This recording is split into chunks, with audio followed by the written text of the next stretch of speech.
नमस्कार, मैं हूं आपके साथ शिप्रा झा और आप देख रहे हैं जोहार झारखंड। बुलेटिन में सबसे पहले बात करेंगे चार्टर्ड अकाउंटेंट नरेश केजरीवाल और उनके करीबियों के ठिकाने पर राजधानी रांची में भी ईडी की दबिश देखने को मिल रही है। करीब 900 करोड़ रुपए के संदिग्ध लेन देन के जांच को लेकर नरेश और उनके करीबी ईडी के रडार पर आए हैं।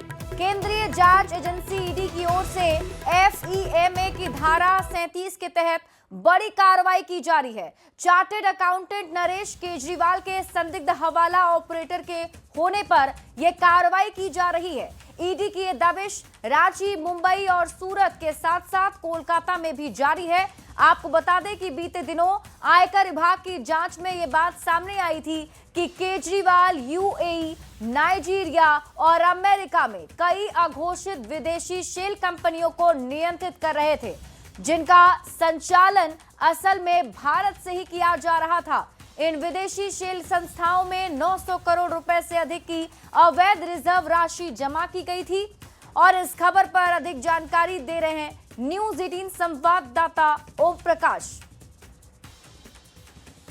ईडी के द्वारा एक बार फिर राजधानी रांची में दबिश दी गई है। खासतौर से बात करें तो ईडी के द्वारा मनी लॉन्ड्रिंग एक्ट और फेमा के तहत ये पूरी कार्रवाई जो है वो की जा रही है। चार्टर्ड अकाउंटेंट नरेश केजरीवाल और साथ में राहुल धानुका की देविका कंस्ट्रक्शन एंड डेवलपर्स जो प्राइवेट लिमिटेड कंपनी है, वहां पर इस वक्त ईडी की दबिश जो है वो देखने को मिल रही है। खासतौर से जो जानकारी है, जो राहुल धानुका है वो नरेश केजरीवाल के करीबी बताए जाते हैं और इसी आलोक में ये दबिश जो है वो यहाँ पर दी जा रही है। फिलहाल यहाँ पर जो ईडी के अधिकारी हैं, जो टीम है, वो तमाम कागजातों को खंगालने का कार्य कर रही है और उसके आधार पर आगे की कार्रवाई होगी। जो जानकारी है, अब तक इस रेड में न सिर्फ झारखंड बल्कि अन्य राज्यों में भी ईडी की दबिश जो है वो देखने को मिली है और यहाँ पर कई अहम जानकारियाँ और कई अहम दस्तावेज जो हैं वो ईडी के हाथ लगे हैं, जिसके आधार पर जो टीम है वो तमाम चीज़ों को खंगाल रही है। अब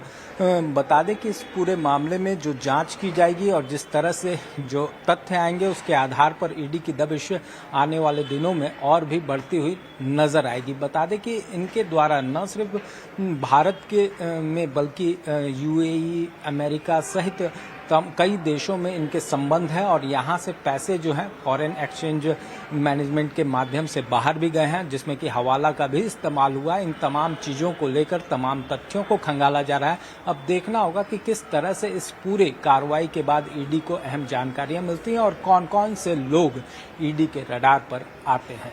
कैमरामैन प्रभाकर के साथ ओम प्रकाश, न्यूज 18 रांची। तो सीए नरेश केजरीवाल के 15 ठिकानों पर ईडी की छापेमारी जारी है, जिससे लेकर राज्य की सियासत भी गर्मा गई है। जेएमएम ने कहा ईडी एक स्वतंत्र एजेंसी है और जब कोई सबूत या साक्ष्य मिलता है तो वो अपनी कार्रवाई करता है। अब क्या सच है वो देखने वाली बात होगी और वैसे साक्ष्य भी मिलेंगे तो आगे की कार्रवाई ईडी करेगी। ईडी स्वतंत्र है, केंद्रीय एजेंसी है और वैसे इनपुट आते हैं तो कार्रवाई होनी भी चाहिए। अब देखिए कहाँ पर कार्रवाई है, किन ठिकानों पर कार्रवाई है, क्या कुछ मिलता है, ये सब अब देखने की जरूरत है। तो झारखंड में ईडी की रेड पर बीजेपी प्रवक्ता ने कहा कि झारखंड में भ्रष्टाचार की जड़ काफी मजबूत हो गई है। आम जनता बदहाल है और सत्ता के करीब रहने वाले रसूखदार और शेल कंपनी बनाकर विदेश में पैसा पहुंचा रहे हैं। रसूखदारों पर ईडी नकेल कस रही है। आर्थिक अपराधियों का अड्डा बन चुका है। कई बड़े बड़े आर्थिक अपराधी यहाँ शरण लिए हुए हैं। वर्तमान सरकार को, हेमंत सरकार को भी चाहिए कि जो ये केंद्रीय जांच एजेंसी है, ईडी है, इसको सहयोग करें और जो लोग भी इस आर्थिक अपराध में हैं, संलग्न हैं, उन पर कार्रवाई हो। क्योंकि देश का बहुत बड़ा संपत्ति पर ऐसे काले कारोबारियों का एक तरीके से कब्जा है। और रांची से आपको बड़ी खबर बताते हैं, ईडी की ताबड़तोड़ यहां पर एक्शन देखने को मिल रही है। पंचवटी प्लाजा में ईडी की red, Devika construction end developer के ठिकाने पर रेड है। डेवलपर के कई ठिकानों पर ईडी की छापेमारी। राहुल धानुका से ये कंपनी जुड़ी भी बताई जा रही है। हवाला और FEMA को लेकर ये रेड किया जा रहा है। तो बड़ी खबर आपको बता रहे हैं, रांची से बड़ी जानकारी, ईडी का ताबड़तोड़ एक्शन देखने को मिल रहा है। देविका कंस्ट्रक्शन के ठिकाने पर रेड की खबर है। डेवलपर के कई ठिकानों पर रेड की जा रही है।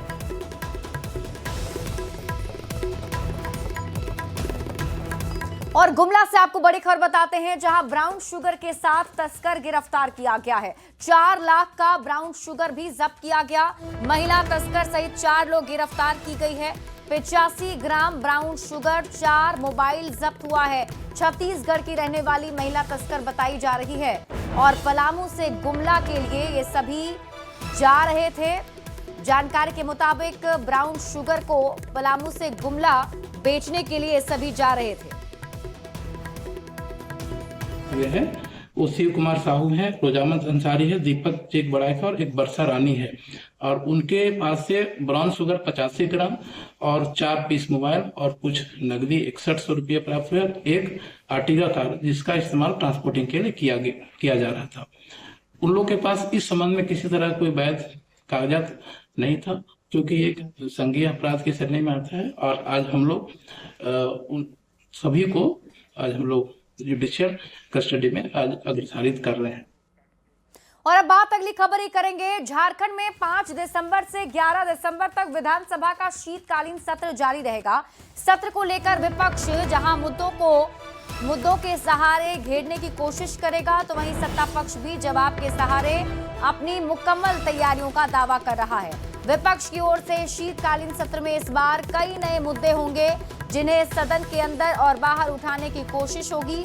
इसमें मुख्य रूप से करप्शन, अवैध माइनिंग, मैया सम्मान योजना से 20 लाख लाभुकों का नाम कट जाना, वित्तीय अराजकता और धान की खरीद अभी तक शुरू नहीं होने जैसे कई ऐसे मुद्दे हैं जिस पर इस बार विपक्ष की तरफ से हंगामा किया जा सकता है।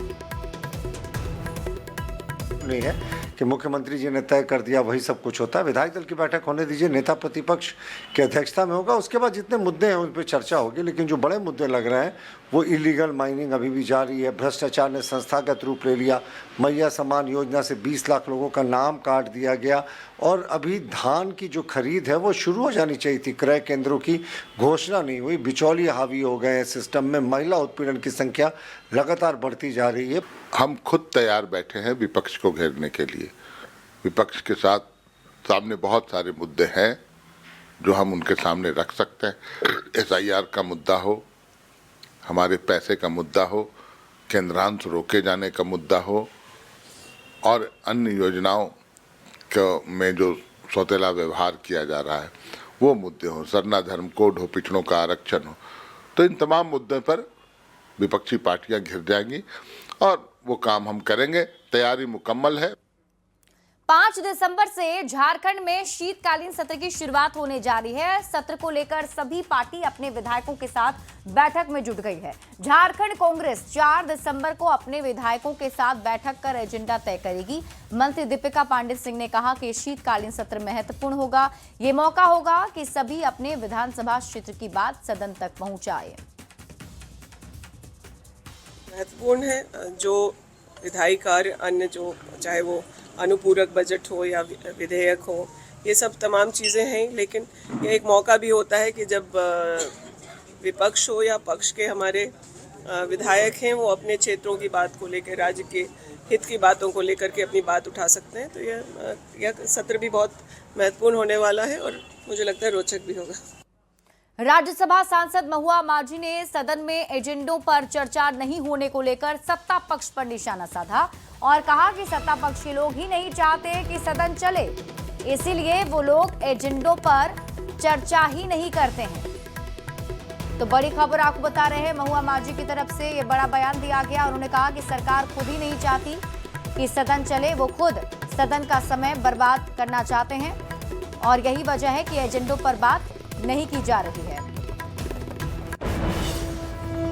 जिस एजेंडे को लेकर चलते हैं, सत्ता पक्ष से रिक्वेस्ट करते हैं, लेकिन वो लोग उसको उस समय टालते रहते हैं, टालते डेज बर्बाद करते रहते हैं। लोग कहते हैं कि विपक्ष हाउस नहीं चलने दे रहा है। एक्चुअल जो देखा जाता है कि सत्ता पक्ष ही नहीं चाहती कि हाउस चले। अगर ऐसा होता तो बाद में तो वो मान जाती है, लेकिन शुरू में दिन बर्बाद होते रहते हैं। ये पूरे देश का नुकसान है। आप क्यों नहीं उस पर बात करना चाहते हैं? आखिर जनता चाहती है कि आप उस पर डिस्कशन तो करें, उसके बाद जो करना है वो तो आप करेंगे ही। एटलीस्ट सबकी राय आनी चाहिए, इससे देश को फायदा हो रहा है या नुकसान हो रहा है ये पता चले। खबर आपको राज्य से बताते हैं, जहां कांग्रेस भवन में झारखंड कांग्रेस कार्य समिति की बैठक हुई। बैठक की अध्यक्षता झारखंड कांग्रेस के प्रदेश अध्यक्ष केशव महतो कमलेश ने की। बैठक में कांग्रेस कोटे से राज्य सरकार की मंत्री दीपिका पांडे सिंह, कांग्रेस पार्टी महासचिव समेत कांग्रेस के कार्यकारी अध्यक्ष शामिल हुए। इस कार्य समिति की बैठक में 14 दिसंबर को दिल्ली में कथित वोट चोर गद्दी छोड़ को लेकर रैली में झारखंड के कार्यकर्ताओं को शामिल होने पर चर्चा की गई है। पूरी तैयारी के साथ हम लोग दिल्ली चलें, सब साथ चलें। कार्यकर्ताओं में तो जोश है ही, लेकिन आम लोगों का भी रुझान राहुल गांधी जी के इस नारे के साथ है। हम लोग ज़्यादा से ज़्यादा लोग झारखंड से अपनी हिस्सेदारी सुनिश्चित करें, इसके लिए हम लोगों की ये महत्वपूर्ण बैठक बुलाई गई थी। हमारे जो पदाधिकारी हैं, हमारे उपाध्यक्ष, महासचिव, कार्यकारी अध्यक्ष, ये तमाम और सीनियर लोग के सामने चर्चाएं हुई कि हम लोग अधिक से अधिक संख्या में 14 तारीख की रैली में अपनी भागीदारी देंगे। रांची से बड़ी खबर है, देवघर में बीजेपी की कार्य समिति की बैठक। 2 दिवसीय कार्य समिति की बैठक 5 और 6 दिसंबर को ये बैठक होगी। बीजेपी के राष्ट्रीय अध्यक्ष जेपी नड्डा भी इस बैठक में शामिल होंगे। 5 दिसंबर की शाम 6 बजे प्रदेश पदाधिकारी की बैठक और 6 दिसंबर को बीजेपी का कार्यकर्ता सम्मेलन होगा। बैठक में बीजेपी एजेंडा प्रस्ताव पास करेगी। राज्य सरकार के खिलाफ प्रस्ताव पास किया जाएगा। बीजेपी के नेता इस बैठक में ये प्रस्ताव पास करेंगे।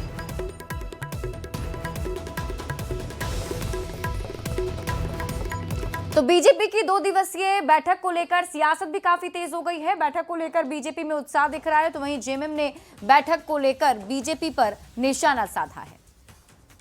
किसी पार्टी के राष्ट्रीय अध्यक्ष का आगमन होता है तो कार्यकर्ता जाहिर तौर पर उत्साह से लबरेज होते हैं। वो भी जब दुनिया की सबसे बड़ी पार्टी के राष्ट्रीय अध्यक्ष के आगमन की संभावना है। अध्यक्ष कार्यालय से अभी भी जो है कंफर्मेशन आना बाकी है, लेकिन जो अभी तक प्रोग्राम है उसके अनुसार 5 तारीख को कोर कमेटी प्रदेश पदाधिकारियों की बैठक होगी। 6 तारीख को विराट कार्यकर्ता सम्मेलन होगा, जिसको राष्ट्रीय अध्यक्ष जी के भी संबोधित करने की संभावना है। तैयारियां पूरे अंतिम चरण पे है और देवघर में जब इनका आगमन होगा तो बाबा नगरी एक बार हमारे कार्यकर्ताओं के लिए फिर से एक उत्साह का संचार बढ़ने का काम करेगी। बीजेपी पॉलिटिकल पार्टी है, बैठकें या रणनीतियां बना सकती हैं, बनाने का अधिकार भी उन्हें है लोकतंत्र में, लेकिन उसका फलाफल क्या होगा, क्या कुछ मिलेगा, मुझे लगता है ये पॉलिटिकल टूरिज्म है। सभी लोग जुटेंगे देवघर में, बाबा भोले के दर्शन करेंगे, पेड़ा वेड़ा खाएंगे, 1-2 दिन वहाँ बढ़िया 3 स्टार 4 स्टार होटल में रहेंगे। उससे ज़्यादा क्या कुछ हो पाएगा। झारखंड की धरती पर झारखंड का हीरो, हम सभी का नायक, युवाओं के प्रेरणा स्रोत हेमंत सोरेन जी की सरकार के खिलाफ अब क्या रणनीतियां बनाइएगा। झारखंड विधानसभा चुनाव के बाद पहली बार बीजेपी के राष्ट्रीय अध्यक्ष जेपी नड्डा झारखंड आएंगे। देवघर में पार्टी के नवनिर्मित जिला कार्यालय का जेपी नड्डा विधिवत उद्घाटन करेंगे। जेपी नड्डा के झारखंड आगमन को लेकर बीजेपी विधायक सीपी सिंह ने कहा कि देवघर कार्यालय को लेकर कार्यकर्ताओं में काफी ज्यादा उत्साह है। प्रदेश में बीजेपी की मजबूत भूमिका और भविष्य की रणनीति पर गहन चर्चा होगी। राष्ट्रीय अध्यक्ष के आगमन से संगठन को नई ऊर्जा मिलेगी। जिला कार्यालय बना है, उसका उद्घाटन भी करेंगे और कार्यकर्ताओं की बैठक भी होगी और उस बैठक में मार्गदर्शन भी देंगे।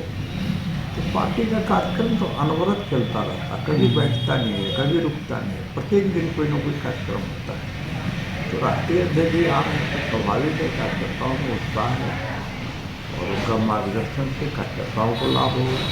जब कार्यकर्ताओं को लाभ होगा तो स्वाभाविक है राष्ट्र हित में काम करेंगे तो राष्ट्र को हित लाभ होगा। और इस बीच आपको मेदिनीनगर से बड़ी खबर बताते हैं। 1 क्विंटल अफीम डोडा भूसी जब्त हुआ है। डोडा भूसी के साथ 2 तस्कर गिरफ्तार किए गए हैं। रांची के से खरीद कर बरेली लेकर जा रहे थे। तस्कर चांद और जिशान गिरफ्तार किया गया है। यूपी के बरेली के रहने वाले दोनों तस्कर बताए जा रहे हैं जिसे गिरफ्तारी हुई है। तो मेदिनीनगर से आपको ये बड़ी खबर बता रहे हैं, जहां पर देखिए ये बड़ी कामयाबी पुलिस की टीम को मिली है और पुलिस ने 2 तस्कर को भी गिरफ्तार किया है जो बरेली का रहने वाला बताया जा रहा है। रोका और गाड़ी का तलाशी लिया तो उसमें से जो है 1 क्विंटल और 1 केजी के आसपास में डोडा बूसी पकड़ा गया था और साथ में 3 मोबाइल भी रिकवर हुआ है। उसमें बरेली यूपी का 2 अभियुक्त मोहम्मद चांद और जिशान, इन लोगों को जो है दोनों बरेली का रहने वाला है। इन दोनों का गिरफ्तारी करके आज फॉरवर्ड किया जा रहा है जुडिशियल कस्टडी में। इनके द्वारा ये बताया गया है कि रांची के बुंडू थाना क्षेत्र से जो है ये लोग खरीद के बरेली और लेके जा रहे थे। चाईबासा से बड़ी खबर मिल रही है। अवैध नशे के खिलाफ पुलिस की दबिश लगातार देखने को मिल रही है। यहाँ 161 पुड़िया ब्राउन शुगर जब्त किया गया है। ब्राउन शुगर के साथ महिला तस्कर भी गिरफ्तार की गई है। जनरल स्टोर में छापेमारी में ये सफलता मिली है। पहले भी तस्कर गिरफ्तार हो चुकी है। पुलिस की कार्रवाई से माफिया में हड़कंप मचा हुआ है। एक विशेष छापामारी दल द्वारा सिद्धेश्वर मंदिर के समीप एक जनरल स्टोर से संगीता तिवारी के पास से 161 पुड़िया ब्राउन शुगर का बरामद किया गया और इस संबंध में चाईबासा सदर थाना कांड संख्या 9825 दर्ज किया गया है। चतरा से आपको बड़ी खबर बताते हैं, जहां संजू भारती हत्याकांड का खुलासा कर लिया गया है। एसआईटी ने 9 दिन के भीतर इस पूरे केस को सुलझा लिया है। संघरी घाटी के जंगल से कंकाल मिला। हत्याकांड में पत्नी की गिरफ्तारी हुई है। पत्नी का प्रेमी भी गिरफ्तार किया गया है। हंटरगंज के असना डाहा टोला की एक घटना बताई जा रही है। तो चतरा से आपको इस वक्त की बड़ी खबर बता रहे हैं, जहां पुलिस की टीम ने हत्या की गुत्थी को सुलझा लिया है और पत्नी को गिरफ्तार किया है। पत्नी का प्रेमी भी गिरफ्तार किया गया है।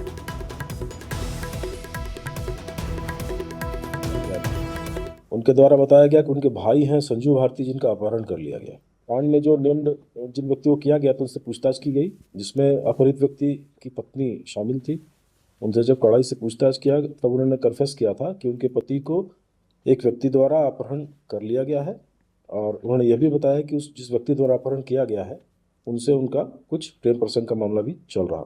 इसी क्रम में एक अन्य व्यक्ति की गिरफ्तारी हुई जिसका नाम है ऋषु कुमार। इसकी निशानदेही पर संगरी घाटी से अपहरित व्यक्ति का शव बरामद कर लिया गया है तथा इसी प्रसंग में ऋषु कुमार को जेल भेजा जा रहा है। रामगढ़ में कैंट बोर्ड की ओर से शहर के मेन रोड में अतिक्रमण हटाओ अभियान दूसरे दिन भी जारी रहा और इस दौरान दुकानदारों को माइकिंग के जरिए ठेला गुमटी दुकान हटाने की चेतावनी दी गई। अतिक्रमण करने वालों पर यह कार्रवाई की गई है। बताया जा रहा है कि ठेले खोमचे को ट्रैक्टर में लादकर छावनी परिषद ने जब्त कर लिया है और इस दौरान फुटपाती दुकानदारों में अफरा तफरी का माहौल देखा गया। छावनी परिषद की ओर से पहले भी नोटिस दी गई थी और तय समय सीमा में अतिक्रमण नहीं हटाने पर कार्रवाई की गई है। फुटपाती दुकानदारों ने रोजगार की वैकल्पिक व्यवस्था मुहैया कराने की मांग की है। छावनी परिषद हम लोग को दिक्कत दे रहे हैं, हटा पटा लेकर के हम लोग को थोड़ा दिक्कत हो रहा है। खाने पीने में कहाँ जाएंगे, खर्चा हम लोग कहाँ से उठेगा, सब दिक्कत हो रहा है। घर द्वार कैसे चलेगा। हम लोग रोड में शुरू से कमा रहे, खा रहे, रह रहे। चप्पल का दुकान है सर, काम करते हैं हम।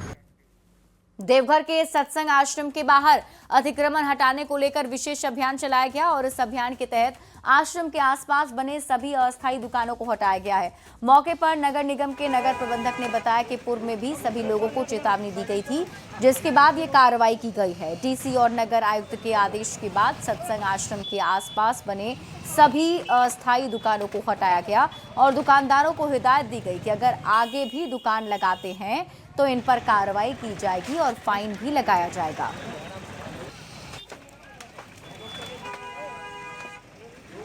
रिम्स में एक बार फिर से विवाद हो गया है। बजरंगबली मंदिर को लेकर रिम्स में विवाद की खबर मिल रही है। रिम्स प्रबंधन मंदिर को कैंपस के अंदर करना चाहती है। स्थानीय दुकानदार और पुरोहित मंदिर को गेट से बाहर रखना चाहते हैं। रिम्स डायरेक्टर ने कहा जिस जगह पर मंदिर है वो जगह रिम्स का है और कुछ लोग मंदिर के नाम पर अतिक्रमण करना चाह रहे हैं। अतिक्रमण मुक्त करने का हाईकोर्ट का भी निर्देश है। रिम्स डायरेक्टर ने यह भी कहा कि मंदिर कैंपस के अंदर होगा तो इंटरव्यू के जरिए लाए जाएंगे बड़े पुजारी। मंदिर के दान पत्र के पैसे उसका उपयोग गरीब मरीजों के इलाज में किया जाएगा।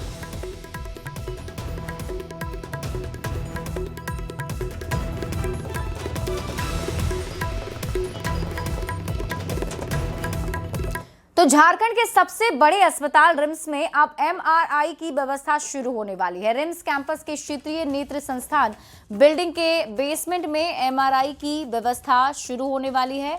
रिम्स के डायरेक्टर डॉक्टर राजकुमार ने कहा कि एमआरआई मशीन लगकर तैयार है और ये झारखंड की पहली एमआरआई मशीन होगी जिसमें सबसे अधिक टेस्ट की सुविधा होगी। ब्रेन, स्पाइन, चेस्ट, एब्डोमेन समेत सारी बीमारी के जांच की सुविधा मिल सकेगी। इसमें ब्रेन का, जैसे ब्रेन में कई बार थक्का हो गया तो वॉल्यूम आपको कैलकुलेट करना पड़ता था कि कितना है, 30 ml है, 50 ml है। इसमें वॉल्यूमेट्रिक एनालिसिस भी पूरे ब्रेन की हो जाएगी और ब्रेन में कहाँ से कौन सा ट्रैक जा रहा है जिससे हमारा हाथ पैर चल रहा है वो भी दिख जाएगा। तो अभी हमारे लोग उतने एक्सपर्ट हैं कि नहीं, उनको भी ट्रेंड करवाएंगे फैकल्टी को, और आगे जो फैकल्टी लेंगे कोई एमआरआई में एक्सपर्ट लेंगे तो आप देखेंगे कि ये झारखंड के लिए एक यूनिक चीज़ है। और यहाँ रुकने एक छोटे से ब्रेक के लिए जल्द लौटते हैं वापस।